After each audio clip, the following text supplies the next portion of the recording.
She tells herself she likes it this way, the quiet weekends, the unbroken routine, the safety of her own company. She says people exhaust her, that friendships fade, that women can't be trusted. But when night comes and the silence turns heavy, something inside her stirs, not loneliness exactly, but an ache, a memory of connection her mind no longer dares to want. This is not arrogance. It is protection. Somewhere in her past, perhaps as a girl, she offered her warmth to the wrong eyes. She was too open, too intuitive, too easily wounded. She saw beneath masks, and the world called it strange. So she learned withdrawal. She made distance her armor and solitude her kingdom. Yet every fortress becomes a prison when the heart that built it forgets why it began. The woman with no friends is not empty of love, she is overflowing with it, but has nowhere safe to pour it. She carries unspoken loyalty to a world that once betrayed her. She fears the cruelty of comparison, the competition between women, the subtle humiliation of not being seen. And beneath that fear lies something deeper, the wound of the unloved feminine, the part of her soul that was taught to shrink in order to survive. You see, isolation is never just social, it is psychic. The woman who cannot connect has often lost trust not in others, but in the part of herself that once reached for them. She does not need to be told to make friends. She needs to descend into the silence she has built and find the buried instinct that still longs for human warmth. When she finally turns inward instead of away, when she dares to feel the pain beneath her independence, she will discover that what she called strength was, in truth, self-abandonment. That the only friendship she ever truly needed to restore was the one with her own soul. The truth is not what you think. Her solitude is not a failure, it is the beginning of return. When she befriends the forgotten parts of herself, others will no longer feel like a threat, but a mirror. And only then will she realize that true connection does not begin between two people. It begins between the conscious and the unconscious, between the woman she shows and the woman she hides. I have often observed that the woman who lives alone in spirit is not born of coldness, but of injury. At some point she trusted too deeply, gave too openly, and found that her warmth was misunderstood. In that moment her heart turned inward. She built a world small enough to keep her safe and called it peace. But peace that is built on distance is never peace. It quiets the pain, but it also silences the song of life. She tells herself that others drain her, that conversation is shallow, that the world is cruel. In truth, what exhausts her is the effort to keep her guard raised, to smile while hiding, to appear whole while quietly folded in on herself. I have seen this withdrawal take many shapes. Some women bury themselves in work. Others become caretakers for those who never return their care. Some live in their minds, where logic is a shield against longing. All believe they have chosen solitude. But solitude chosen by fear is not freedom, it is flight. Every fortress begins as refuge. There is dignity in retreat. Even the soul must sometimes rest from the world. Yet when the door remains closed too long, the refuge turns to prison. The same walls that once protected her begin to echo with her own voice. The silence, once comforting, grows heavy. The days blend together until time itself feels distant. She looks out her window and wonders why the world feels unreal. It is because she no longer lives in it. She observes it like one behind glass. She may convince herself that she needs no one, that independence is strength, yet her strength is a wound hardened into habit, the memory of once being too soft in a world that did not know how to hold her. I have met many such women in analysis. They speak clearly, often wisely, about the emptiness of others. But behind that intelligence lives grief, grief for what might have been if they had been met with gentleness instead of judgment, with understanding instead of fear. Their solitude is not arrogance. It is remembrance of a tenderness once betrayed. And yet, something in them still waits, for no soul can close itself completely. Beneath the stillness, a spark of yearning survives. It waits for the day when she will tire of safety, when she will turn not outward but inward, seeking the part of herself she exiled in order to survive. This turning is the first step of transformation, the moment the fortress begins to crack, not from weakness, but from longing for light. Solitude, if she dares to enter it consciously, can become her greatest teacher. Within it, She can listen for the echoes of what she once silenced: her desire for connection, her natural empathy, her faith in human goodness. The same qualities that once caused pain are the very ones that can bring healing. They are not her enemies, they are her treasures buried under caution. The woman who has no friends believes she has escaped rejection. In truth, she has only postponed it. The rejection now comes from within, from her refusal to meet herself where she is most human. But I have seen that when she finally begins to speak gently to her own loneliness, the walls begin to soften. The fortress does not collapse in ruin, it opens like a gate. Thus, the solitude that once imprisoned her becomes the threshold of her return. The fortress was never meant to last forever. It was the chrysalis around her transformation. Now, she must listen to what it has been guarding, the soft voice beneath the silence that whispers, "You built these walls to survive, but now you are strong enough to walk beyond them." And so, the story begins here, not with her isolation as failure, but as preparation. For the psyche withdraws only to gather strength for its next movement toward life. This younger one once reached out with open heart, open hands, open eyes, and was met not with understanding, but with misunderstanding. Perhaps she was told she was too sensitive, too intense, too much. In that moment, something sacred retreated into silence. It was not the world she stopped trusting, it was her own warmth. When a girl's tenderness is met with ridicule, she learns to hide her tenderness. When her intuition is dismissed as foolish, she learns to doubt her insight. When her caring is taken for weakness, she builds strength like armor. The feminine within her, that natural impulse toward feeling, toward empathy, toward union, is driven underground.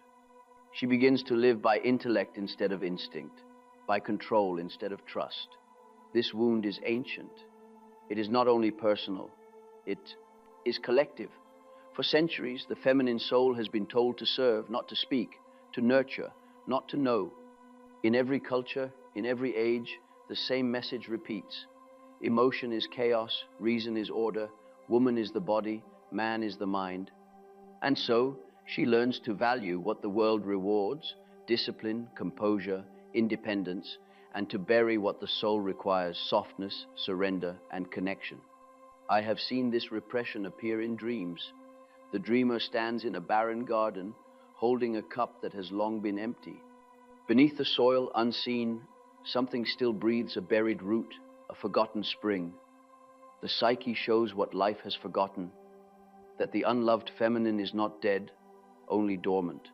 She waits for recognition, for permission to exist again. In the life of such a woman, this buried feminine manifests as chronic distance, an inability to trust, to rely, to rest. She may love deeply, but always with caution. She may care for others, but never ask to be cared for. She moves through life like a figure in control of every motion, but behind the control is fatigue, the exhaustion of one who has not allowed herself to be carried by life in a very long time. The unloved feminine fears dependency more than loneliness. To need another feels dangerous. To be needed feels overwhelming. So she lives between the two, half in love with solitude, half starved for it. She tells herself she prefers quiet, yet her silence has become heavy with unspoken longing. This is not failure, it is memory. The soul remembers the time before the wound, when connection was natural, when giving did not cost her safety. Many women who carry this wound appear strong. They speak with certainty, act with grace, achieve much. But when the day ends and the world goes quiet, the mask slips. They sense something missing, not in the outer world, but within themselves. It is not companionship they lack, it is communion. They have lost friendship with their own, feeling life. The masculine within her, the part that plans, protects, and performs, has taken the throne. It rules her psyche like a lonely king, efficient but afraid of emotion's wildness. The feminine, banished, waits like a queen behind the walls of the unconscious. When she appears in dreams, she is often cloaked or veiled, watching from a distance. She is the soul's lost companion, waiting to be invited home. Until the feminine is restored, the woman remains divided. She cannot feel safe among others because she has not yet felt safe within herself. The same distrust she projects onto other women is the distrust she holds toward her own softness. She fears what she calls weakness. But weakness is only the face her heart wore before it learned to hide. The wound of the unloved feminine cannot be healed by praise or success. The world may call her admirable, but the soul is not fed by admiration. It is fed by intimacy.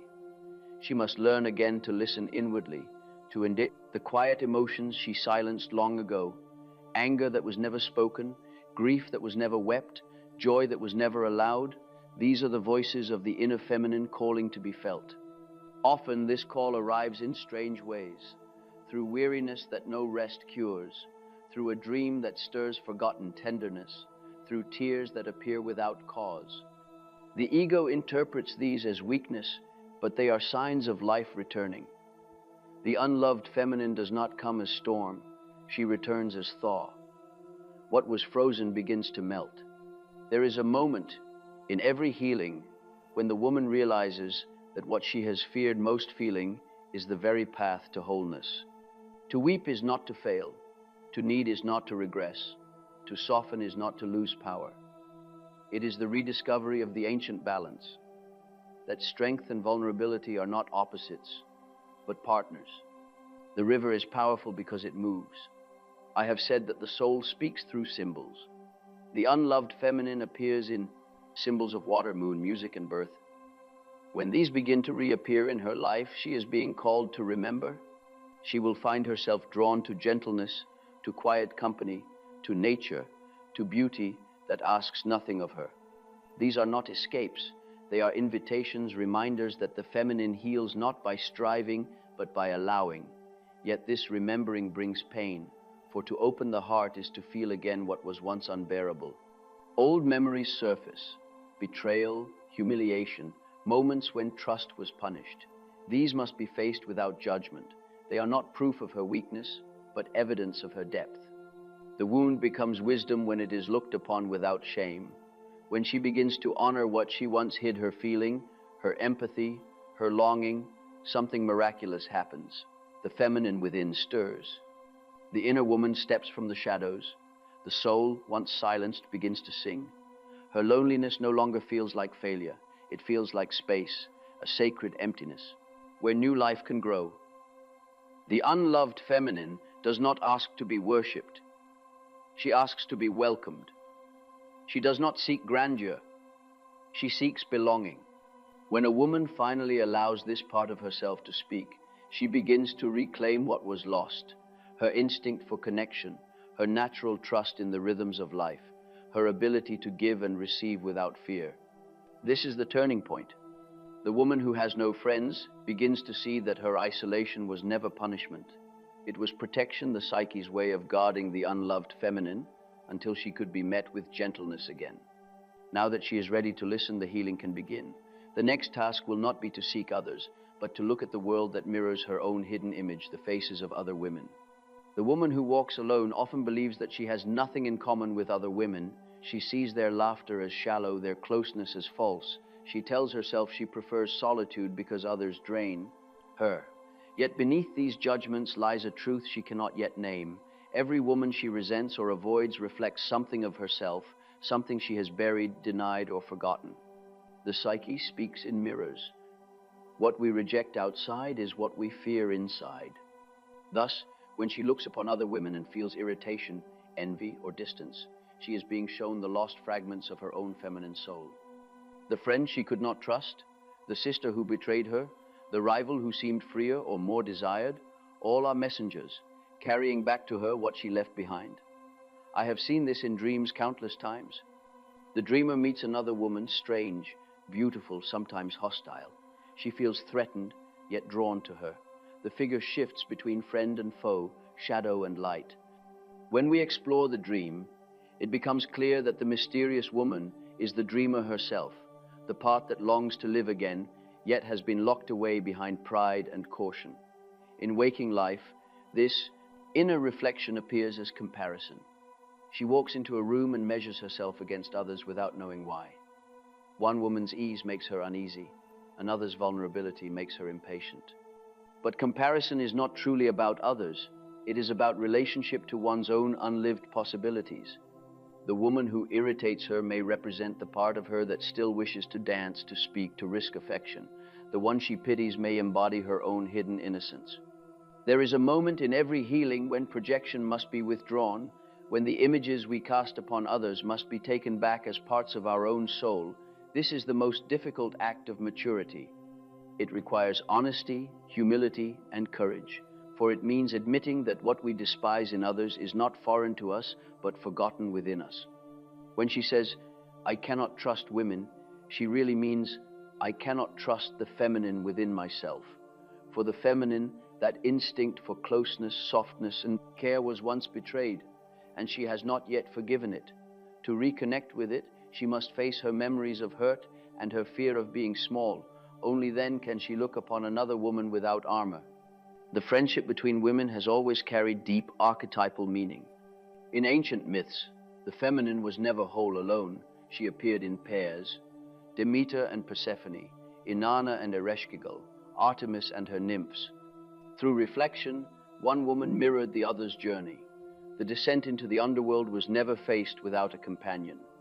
Each embodied an aspect of the other's soul, the nurturing and the fierce, the maiden and the wise one. The psyche remembers this pattern. When a woman shuns all others, she breaks the symbolic chain of sisterhood that once guided feminine transformation. But friendship between women, when real, is not always gentle. It is full of mirrors that tell the truth. Each friendship tests projection. The friend who disappoints her reveals her unhealed expectations. The friend who admires her too much exposes her hidden pride. The friend who withdraws awakens her fear of abandonment. These are not failures of relationship, they are invitations to awareness. Friendship is the alchemy of the feminine soul, two mirrors facing one another until both see clearly. The woman who has no friends suffers not because others have failed her, but because she has lost the language of reflection. The soul needs response. It grows through exchange, through being seen, contradicted, forgiven. When no other voice reaches her, her inner dialogue grows thin. She becomes the echo of her own thoughts. The psyche, deprived of relationship, dries like a river cut from its source, and yet the longing remains. Beneath her pride, she still yearns for the warmth of recognition, the shared glance that says, "You too have felt this." The woman she avoids may carry exactly that reflection, but she must first learn to look upon another without fear of judgment, to see not enemy or rival, but reflection of her own struggle. Envy, that secret pain of comparison, is one of the surest guides to the buried self. When she feels envy toward another woman for her beauty, her ease, her belonging, she is not truly jealous of the other, she is longing for her own unlived life. Envy is a map. It points toward what the soul still desires. If she can hold it without shame, it becomes revelation rather than poison. I have seen that when a woman begins to reclaim these lost parts, her perception of others softens. The friend she once dismissed as shallow now seems joyful. The one she judged as cold now seems wounded. As her inner division heals, her outer judgments dissolve. She begins to see not difference, but shared humanity. Compassion replaces competition. This change does not happen all at once. Often, it begins with a single act of courage, a simple conversation, a gesture of trust, a willingness to listen without defense. In that small moment, the wall between souls thins. The other woman, once feared, becomes mirror and companion. Together they rediscover an ancient truth, that love between women, in its pure form, is not rivalry but recognition. To the woman who has no friends, this may seem impossible. But friendship does not begin with others. It begins with the willingness to see oneself reflected in others. Every person who enters her life, even briefly, holds up a fragment of her story. Some show her pain, others show her promise. If she can accept these reflections without retreating into judgment, her world will begin to open. There is a secret the psyche teaches. The outer world is always the stage of the inner one. When she meets coldness, she must ask where she has grown cold to herself. When she meets kindness, she must see what part of her is ready to be kind again. Life becomes a dialogue between self and soul, spoken through the language of relationship, in With time, she will find that the mirrors she once feared are gentle. The women she once envied become teachers, and the ones who misunderstood her become reminders of who she no longer needs to be. Her isolation will begin to shift not through force, but through curiosity. The heart that once hid begins to lean forward again, drawn by the quiet recognition that all souls share the same longing: to be seen, to be understood, to be met. The mirrors of other women will never be perfect. Some will distort, others will betray. But even distortion teaches, for it shows where she still searches for validation outside herself. When she no longer needs to be flawless or defended, she will be free to meet others as they are, and in doing so, meet herself as she truly is. And perhaps then she will understand what friendship truly means. It is not agreement or constant presence. It is the meeting of two beings who, in seeing one another clearly, remind each other of their wholeness. The woman who feared women will one day look into another's eyes and see not threat, but reflection. She will realize that she was never alone. She had only forgotten how to recognize herself in others. In that moment, something ancient heals. The sisterhood of the soul is restored. The unloved feminine begins to move again, no longer buried, but breathing through the bonds of trust.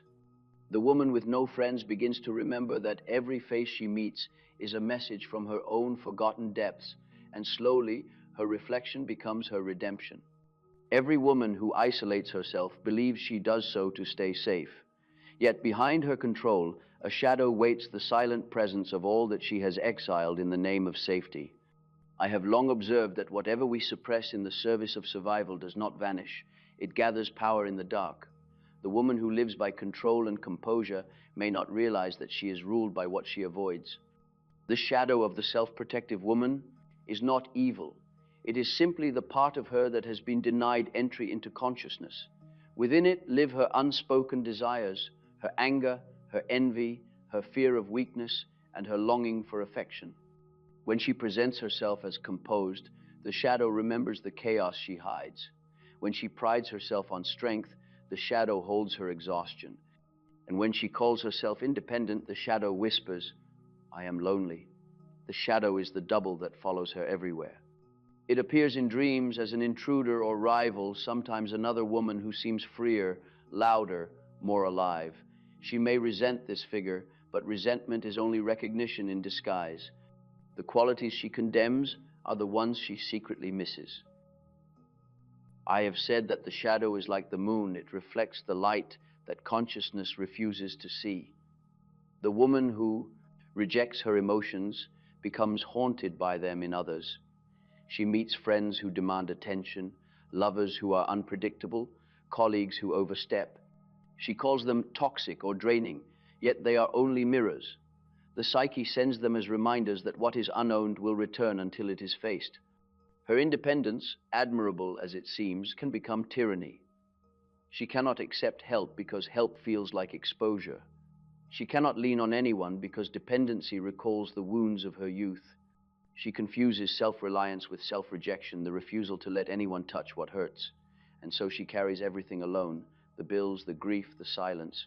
Her life becomes orderly but airless, her emotions neat but numb. In analysis, I have seen how this armor begins to crack.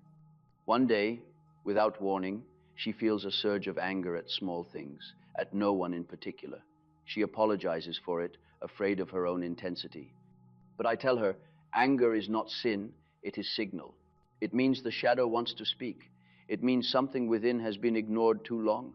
If she dares to listen, she will find that beneath the anger lies sorrow. Beneath sorrow lies fear. Beneath fear, love that has had no place to go. The shadow is not a monster. It is the exiled heart begging to return.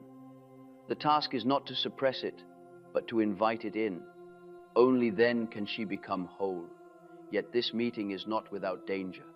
When the shadow emerges, it brings chaos. The emotions she kept locked away rush forward all at once: jealousy, rage, hunger, tenderness, longing. The woman who believed herself calm may now feel wild. She may weep for no reason, crave connection she once dismissed, question every certainty. This is not madness, it is life returning. The psyche, after long repression, releases its flood. She must be patient in this flood, for the waters that drown also cleanse. The old identity, the strong, distant, capable one, cannot survive this baptism, unchanged. But if she resists the water, she will drown. If she lets it carry her, she will be reborn. This is what the alchemists meant when they spoke of the nigredo, the blackening, the dissolution of the old self. The shadow's arrival is the beginning of transformation. The proud part of her will rebel. It will say, "I am not like other women. I do not need anyone." Yet behind that voice is terror. The terror of being small again, of needing what cannot be controlled. Pride is the shadow's disguise for fear. It says, "I am above this," when it really means, "I cannot bear this pain again." When she finally allows herself to be human, the armor begins to loosen. She starts to see that control was never strength. It was vigilance born of pain. True strength is not the power to hold everything together, but the courage to let life move through her without collapse. The soul does not thrive in fortresses. It grows in gardens, wild, unpredictable, open in weather. Her shadow also holds her sensuality, her playfulness, her spontaneity. These are often the first things to die when she builds her walls. As she reconnects with them, she may feel embarrassed, even ashamed. She may say, "I am too old for this," or "It's too late to change."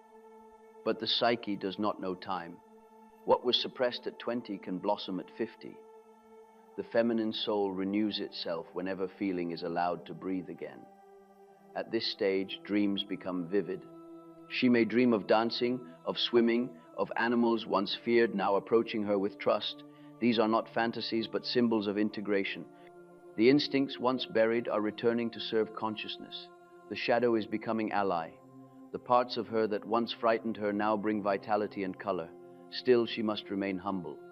The shadow, though healing, carries power. If she embraces it without awareness, she risks reversal, becoming consumed by what she once suppressed.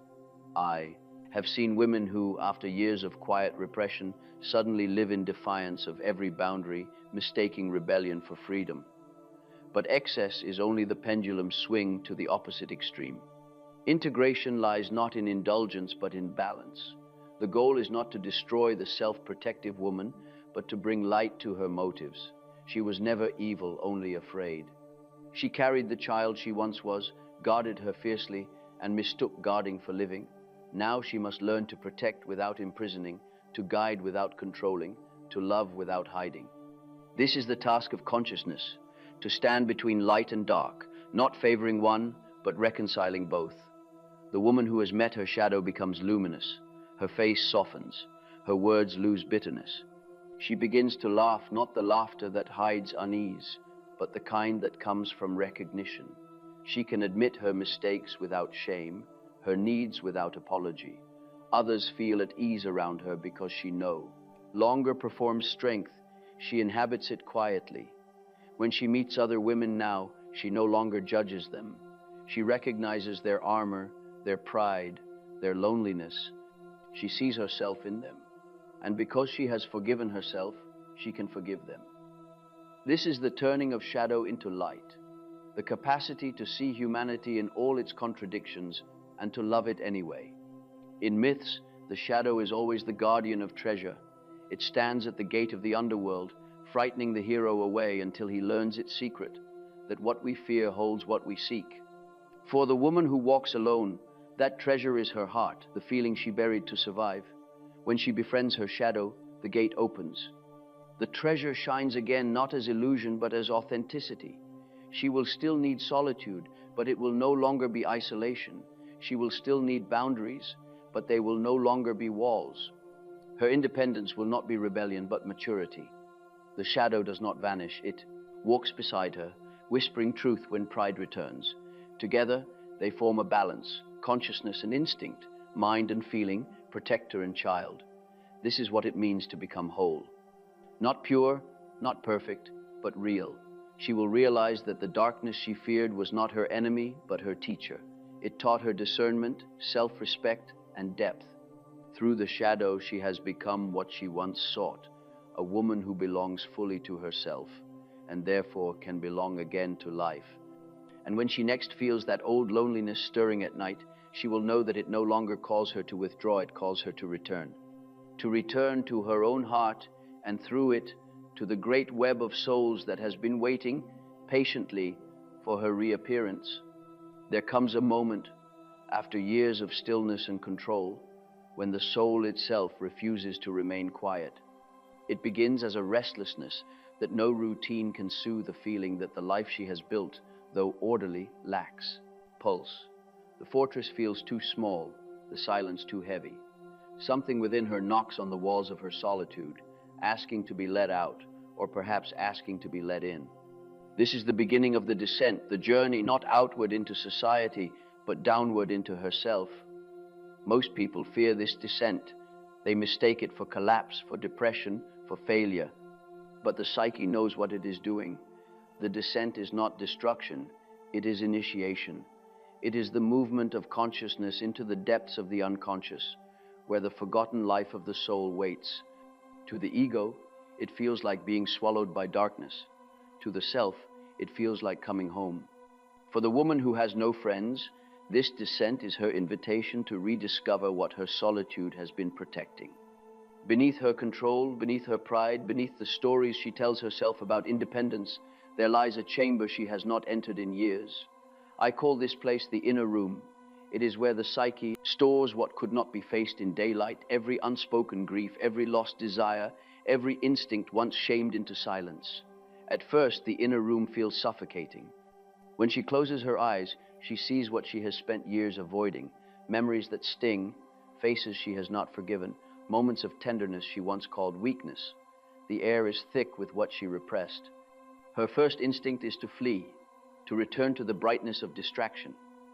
But if she can remain a little longer, if she can sit still and breathe through the discomfort, the darkness will begin to soften.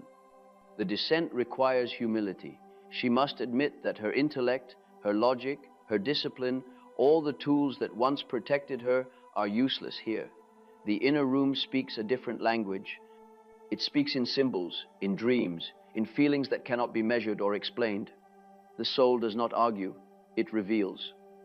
To enter this realm, she must unlearn her defenses and remember how to listen. Dreams often guide the way. They grow vivid, mysterious, and alive. She may dream of old houses, of hidden staircases, of flooded rooms, or forgotten children. Each image carries meaning. The flooded room speaks of tears unshed. The forgotten child is her own innocence, waiting to be remembered. The psyche is showing her, through symbol, what words cannot yet reach. During this time, she will feel torn between two worlds. The outer world demands composure, the inner world demands surrender.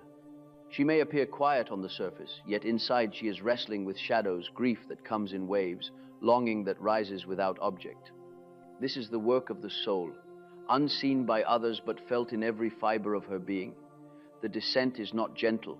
The old self resists. It clings to the safety of its identity. I am strong. I am independent. I do not need. But the deeper voice of the self whispers otherwise. You are more than strength. You are more than survival. The walls tremble as the old. Persona begins to crumble. This is the sacred breaking that precedes renewal. In this inner darkness, the woman begins to hear the voices of her own unlived lives, the artist she might have been, the lover she silenced, the child she once was. They speak not in blame, but in longing. We are still here. We have not died. You left us behind, but we have been waiting. She feels grief for all she abandoned, yet this grief is holy. It is the sign that her soul is returning to her. At first, she may feel ashamed of these longings. The adult mind calls them foolish, but the soul is not bound by age. It desires expression, not justification. When she allows herself to feel again, to cry without knowing why, to sit in silence and let memory rise like smoke, she is cleansing the vessel of her psyche. The tears are not weakness, they are baptism. Every descent brings confrontation with fear. There are moments when she feels she will drown in her own emotion. But fear, like darkness, is only absence of light. The moment she stops fleeing from it, it changes form. It becomes guide instead of enemy. The same fear that once kept her from connection now leads her deeper into the truth of herself. As she moves through this inner landscape, she begins to sense that she is not alone. A presence walks with her, gentle, patient, familiar. At first, she thinks it must be imagination, but it is something older, the self, the guiding center of the psyche, appearing now as companion. It does not speak in commands, but in quiet impressions, a feeling of warmth when she tells the truth, a sense of heaviness when she lies to herself. This is her soul's way of steering her back to life. The descent will strip her of illusion. She will see that the independence she once worshipped was loneliness, that her control was fear, that her pride was grief wearing a crown. Yet she will not despise herself for these things. Compassion grows in the dark. When she sees the frightened child beneath the woman's mask, she will understand that all her defenses were acts of love, misguided perhaps, but born of the wish to survive. There is a dream that often comes at this stage. A woman walking through a house lit only by candlelight, opening locked doors one by one. Behind each door she finds something lost, a doll, a diary, a photograph, a garment from childhood. At last she reaches a door that trembles with light. When she opens it, she finds not emptiness but a mirror, and in the mirror she sees herself not as she appears, but as she truly is, unguarded, radiant, whole. This dream marks the turning point of the descent. The inner room is no longer prison, it is sanctuary. In solitude she begins to feel a subtle shift. The silence that once felt heavy becomes fertile. Her body relaxes, her breathing deepens. She notices small beauties again, the warmth of light on her skin, the rhythm of rain on the window. Life begins to speak to her. In symbols, every image, every sound feels connected. This is the language of the self, meaning returning to experience. The descent, I have learned, is not endless. It leads to the center, the place where the conscious and the unconscious meet. In myth, this is the chamber where the hero meets the wise old woman, or where the goddess awakens from her sleep. It is the place of integration. For this woman, it is the moment she befriends the parts of herself she once feared, her need, her desire, her tenderness. Now she begins to feel something new, not loneliness, but presence. She senses her own company as something sacred. Her solitude becomes full, not empty. In the stillness of her inner room, she no longer feels abandoned, she feels accompanied. She realizes that friendship begins here not with others, but with herself. When she emerges from this descent, the world will look different. She will not rush to fill her life with people, for she will have learned that connection without authenticity only repeats the old wound. Instead, she will move slowly, speaking less, listening more. She will meet others not from need, but from wholeness. Every descent ends with an ascent, but one cannot rise without first sinking. What was buried must be touched to be healed. In this way, the woman who dared to face her inner room discovers the very thing she had been searching for all along, not protection, but peace, not perfection, but presence. This is the paradox of solitude. It was never meant to isolate her from the world, but to return her to it more deeply. In finding her soul, she has found the doorway through which real friendship can enter. Friendship born not of fear or convenience, but of truth. And when she steps again into daylight, she will not be the same. She will walk with the quiet gravity of one who has faced her own depths and returned with light. Others will feel it before she speaks. They will sense the calm in her eyes, the warmth that needs nothing yet gives everything. She will no longer seek belonging, she will carry it. This is the gift of the descent, to lose the world for a time in order to regain the soul. When a woman has descended into herself and made peace with the shadows she once feared, something begins to move in her life again slowly, almost imperceptibly, like a thaw after winter. Where there was only silence, she feels warmth. Where she once felt guarded, she feels curiosity. It is as if an ancient rhythm has resumed a heartbeat she forgot she had. This is the return of Eros. Eros is not what many imagine. It is not merely love or romance. It is the psychic force of connection itself, the current that flows between all living things. It is the impulse that moves the seed to sprout, the child to reach, the soul to unite.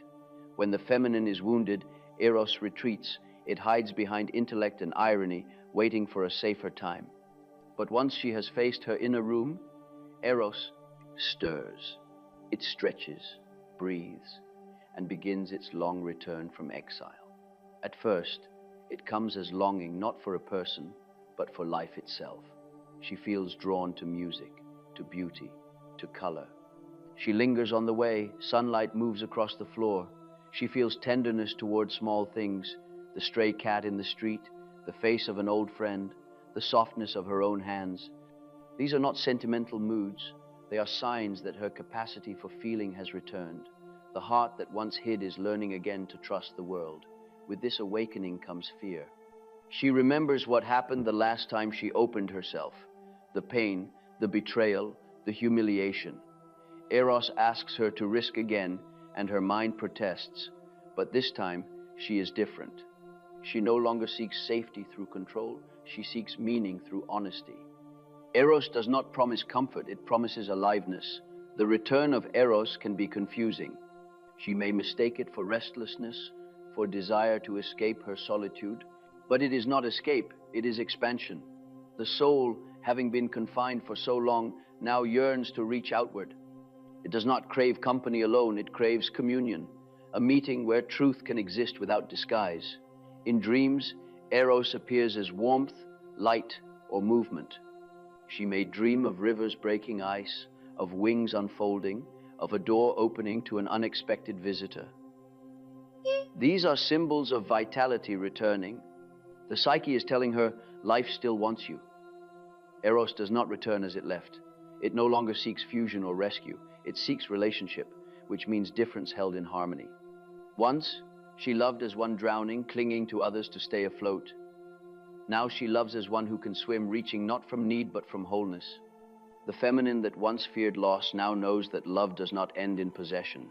It begins in presence. This awakening often brings conflict between her old self and her new one. The old self whispers, "Be careful, remember what happened last time." The new self answers, "Yes, but I am not the same woman anymore." In this dialogue, she learns discernment, how to love without dissolving, how to care without losing center. Eros teaches balance between giving and receiving. In the beginning, she only knew how to give endlessly, selflessly, until depleted. Then, in her isolation, she learned to withhold, to protect. Now, she learns the third path, to let love flow both ways. To receive does not mean dependence, it means trust.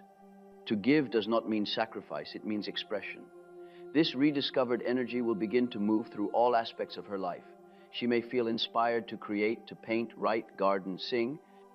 Creativity is the language of Eros, the soul's way of participating in life's renewal.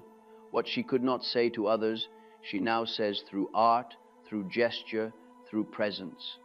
Her solitude becomes a studio, her silence a sanctuary.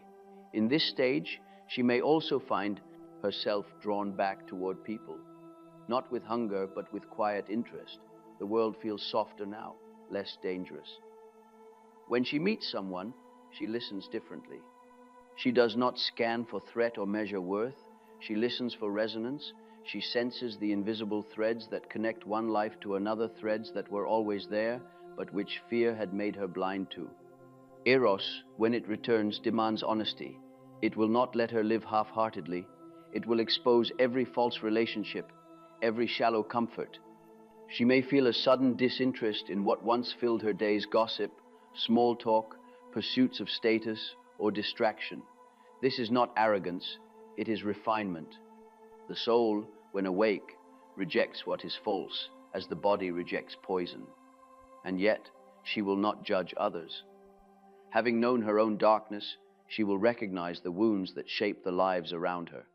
Compassion grows naturally in the heart that has suffered consciously. She will feel tenderness even toward those who hurt her, for she will see in them the same fear that once ruled her own life. As Eros grows stronger, she will discover that love is not something she finds, but something she radiates. It is the natural expression of a soul in harmony. Others may be drawn to her, not because she seeks attention, but because her presence feels alive. She listens with her whole being. She speaks not to impress, but to connect. In her company, people remember their own depth, but the greatest expression of Eros is not toward others, it is toward herself. The woman who once mistrusted her own emotions now treats them as sacred visitors. When sadness comes, she welcomes it. When joy returns, she honors it. She no longer divides her feelings into good and bad. She sees them all as waves of the same ocean. Through this acceptance, she becomes whole. In myth, Eros was the child of love and chaos, born when the universe first learned to unite what was separate. His return within the soul marks the same event, the reunion of opposites, the rational mind and the feeling heart, the outer world and the inner one, the past and the present, all begin to dance together again. The woman who once felt fragmented now feels fluid. This flow will eventually reach outward. Friendship, once feared, begins to appear again, not as obligation, but as grace. She finds herself meeting people whose presence feels effortless, whose words feel alive. She begins to understand that true connection requires no performance. It is simply the meeting of two souls who have each faced themselves. Now she sees that beauty is not decoration, it is revelation, the face of the divine shown through form. She feels awe again at the curve of a flower, the sound of a voice, the symmetry of kindness. Beauty tells her that life is worth loving, even when it hurts.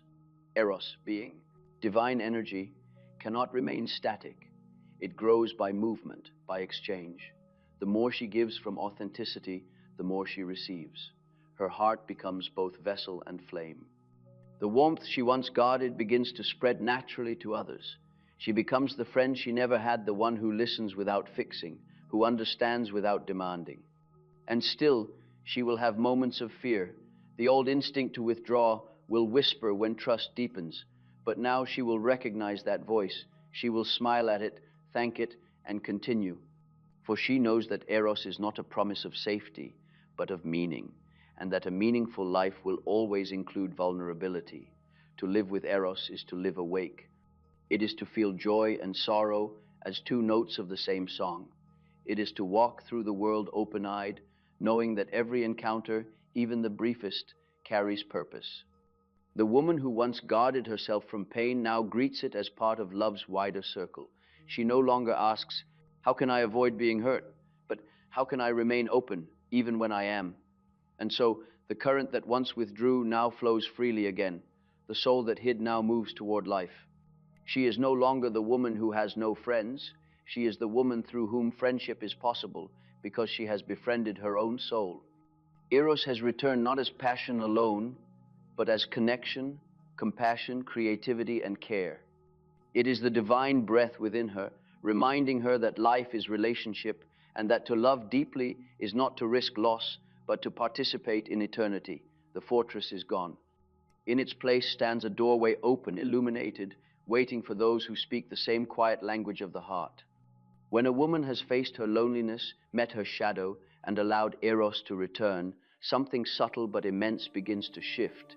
The air around her changes. The same world that once seemed distant begins to draw near. Life, as if sensing her readiness, sends her mirrors. Again, not as lessons now, but as companions. What begins as quiet recognition soon becomes the sacred pattern of friendship. True friendship does not begin with words or shared interests. It begins with presence, the still awareness between two souls who have each learned how to be alone. Only one who has made peace with solitude can offer real companionship, for only she can meet another without need. The woman who once feared connection now approaches it differently. She does not reach to fill emptiness. She reaches to share abundance. Her heart, once closed for protection, now opens out of fullness. I have said that individuation, the becoming of oneself, does not end in isolation. The goal of wholeness is not withdrawal, but relationship. To know oneself deeply is to see the same depths in others. Friendship, in this sense, is the outer reflection of inner integration. When the conscious and unconscious are reconciled, the soul naturally seeks its echo in the world. At first, this longing may appear as curiosity. She finds herself listening to others again, not analyzing them, but hearing the subtle tremor of humanity in their words. She begins to recognize that everyone carries hidden wounds, unspoken longings, quiet acts of courage. The cynicism that once protected her has softened into empathy. She no longer seeks perfection in others, for she has learned to forgive imperfection in herself. The first true friend often appears unexpectedly. It may be someone simple, a neighbor, a colleague, an old acquaintance she had overlooked. Something in their presence feels safe, unforced. There is laughter that requires no effort, silence that is not awkward. She senses that she can exist here without performance. This is the beginning of real intimacy, to be seen without disguise and to remain unafraid. In the past, her friendships were built on caution. She gave little, received little, and left before being left. Now, she gives with ease, for she no longer fears depletion. The energy that once went into guarding herself now flows into understanding. She listens not to compare, but to connect. She shares not to impress, but to reveal. Friendship becomes dialogue not of ideas, but of being. And yet, she will find that friendship still requires courage. There will be moments of misunderstanding, moments when her old reflex to retreat returns. But now she meets these moments with awareness. She says to herself, "This fear is not truth, it is memory," and she stays. Slowly, the fear dissolves in the warmth of continued presence. As she grows, her idea of friendship deepens. It is no longer about constant closeness, but mutual respect for distance. She understands that true connection does not demand possession. Some friends will walk beside her daily, others will appear only briefly yet leave eternal marks. She learns that love is not measured by time, but by authenticity. In the circle of friendship, she discovers her own reflection multiplied. One friend mirrors her tenderness, another her strength, another her humor, another her wisdom. Together, they form the living image of her wholeness. This is why friendship feels sacred. It gathers the scattered pieces of the soul into communion. Each friend becomes a doorway into a different aspect of herself. For the woman who once felt mistrust toward other women, this experience is deeply healing. The same feminine energy she feared now surrounds her as grace. She begins to see that sisterhood is not a threat, but an inheritance. The laughter of women no longer sounds exclusive, it sounds familiar. The compassion of women no longer embarrasses her, it humbles her. She realizes that friendship between women is the resurrection of what history silenced, the shared wisdom of the feminine soul. These friendships are not without friction. The feminine principle, when alive, moves through emotion, and emotion means truth, honest. Friends will confront her as she confronts them. But the difference now is awareness. Conflict does not end connection, it deepens it. She no longer withdraws at the first wound. She speaks, listens, forgives. Through this mutual honesty, both souls expand. There is also friendship with men, which now feels different than before. She no longer plays the roles of pleaser or mother, nor does she harden herself to prove equality. She meets men as whole beings, no longer carrying the burden of her projection. She does not seek validation, nor does she fear rejection. She recognizes the masculine not as threat, but as counterpart. Such friendships are marked by respect, the meeting of two completed halves of humanity. As her relationships mature, the loneliness that once defined her transforms into solitude of another kind, not emptiness, but spaciousness. She still values her quiet evenings, her time alone, but the difference is this: her solitude no longer isolates her from life, it nourishes her participation in it. She can enter the crowd and remain herself. She can love without losing. In this way, friendship becomes her spiritual practice. Each encounter becomes a mirror for self-knowledge, a chance to give what she once withheld, to receive what she once rejected. Friendship becomes the daily expression of the self, the bridge between the inner and outer worlds. Where once she feared vulnerability, she now recognizes it as strength, the power to stay open in the presence of another soul.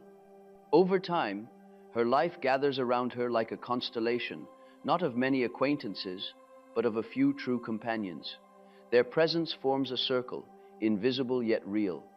Each brings something to the whole, one steadiness, another laughter, another understanding. Within this circle, she feels a quiet joy that needs no display. It is not the noisy fellowship of the world, but the still communion of shared truth. Through this circle, she rediscovers the divine pattern of relatedness, the same principle that governs nature and psyche alike. The tree does not grow alone, its roots intertwine with others. The stars shine not in isolation, but in constellations. Likewise, the soul flourishes in relationship. The woman who once believed she was safer apart now sees that life itself is woven from connection. To isolate oneself from others is to isolate from life. And yet, her friendships will not make her dependent. Wholeness does not erase individuality, it deepens it. The woman who has befriended her soul no longer fears being misunderstood, for she knows that understanding is a luxury, not a necessity. Love is enough.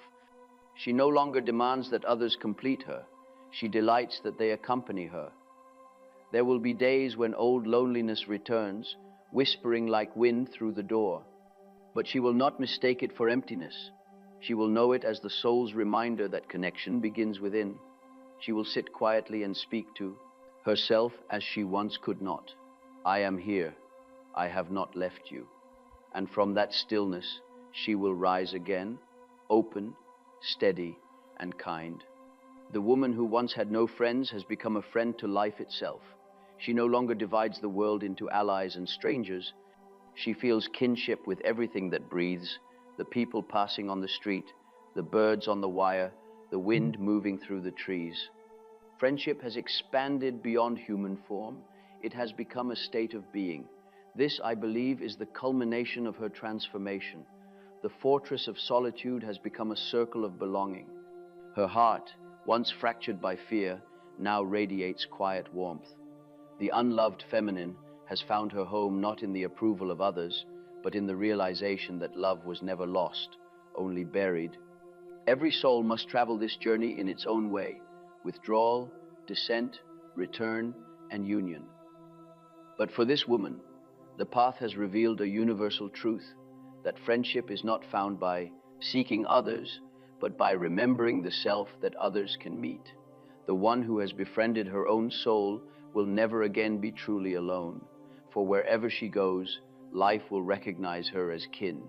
In this recognition, she completes her circle. What began as exile ends as communion. The woman who once feared love becomes its vessel. She no longer hides from the world.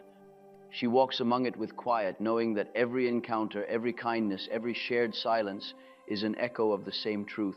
The soul's deepest instinct is not to withdraw, but to relate. To love is to live. To connect is to remember. And to befriend the world is to awaken the divine within it. The woman with no friends has become what she was seeking all along: a soul at peace, open to life, and capable of true friendship, because she is no longer divided within herself. This is the final mystery of connection, that it begins not between two people, but between two halves of one soul, reconciled at last. And when this reconciliation occurs, friendship ceases to be something gained or lost. It becomes the natural radiance of a soul that has remembered its belonging to all.